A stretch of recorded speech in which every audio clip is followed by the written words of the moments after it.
children. You want to keep an eye on who's writing the children's books. And, you know, you see a lot of celebrities writing children's books. I'm not going to name any names, but you can go and look around and find that, well, I name one. Madonna has written a number of children's books.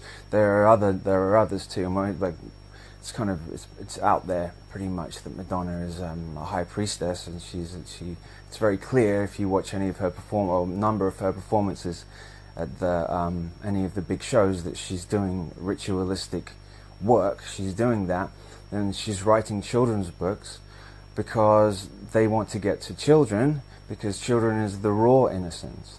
They're not so much interested in the later years because you've sort of already adapted your thought patterns and your thought prisons. You've already sort of dealt with that. You're already dealt with, so they're not interested. So they're always going after the children. They're increasingly sort of, the children's books are increasingly vile. And I'll bring up Roald Dahl, and I remember being read Roald Dahl when I was a kid, and Roald Dahl, I was always like fascinated by his stories, and they are quite brilliant, but they also are quite vile as well. And Roald Dahl was an MI6 agent and worked with Ian Fleming, with Crowley, Fleming, and Dahl, and Churchill actually all worked together. But I know, on this particular thing, Dahl was working with Fleming, and I think there is a Parkinson interview where I found a Parkinson interview where he openly said he was working for MI6 during the Second World War. That's the only time that it's out there.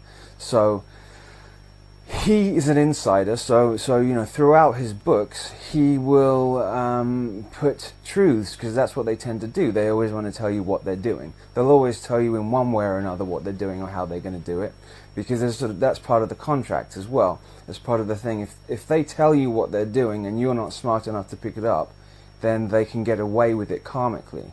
It's sort of a loophole in the karmic law, that if we tell you, they tell you, and you don't do anything about it, then more fool you. Yes, this is a fundamental principle of what we're giving up, how we give our permissions away. Absolutely. The idea is to pull those permissions back. Yes, yeah, and definitely Dahl is definitely an interesting one to look into. Do a whole talk on Roald Dahl, Ian Fleming, and Crowley just in and of itself.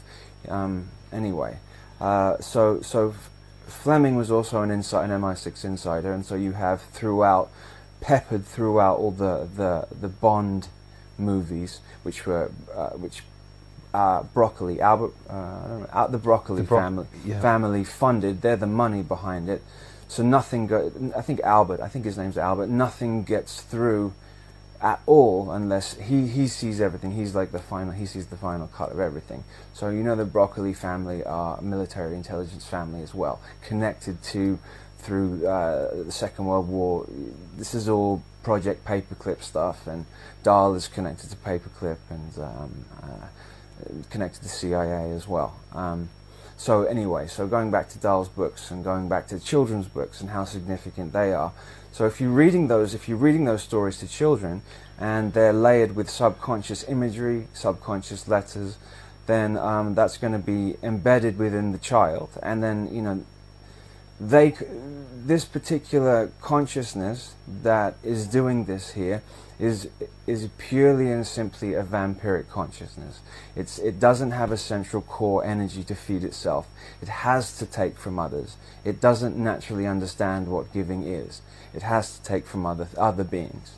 That's how it works. So this false reality that's manifested and created here is done by embedding images and sounds and ideas into children's minds, and then you grow up having and thinking that, you know, also textbooks, you know, like we were saying with children's textbooks, you're given what the fundamental ideas of what we're told history is, and how we're told the world is, and then that is then put to the conscious mind, and then so we believe it to be, so then we manifest a false reality.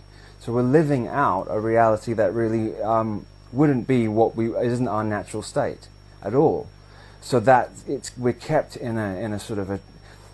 Anytime a child reads something that is vile, it may want to come back and see it again, because children have that sort of that need, but or that desire to like look at something they're not supposed to. But it does give them like a traumatized reaction, and that traumatized reaction, that energy from that traumatized reaction, can then be harvested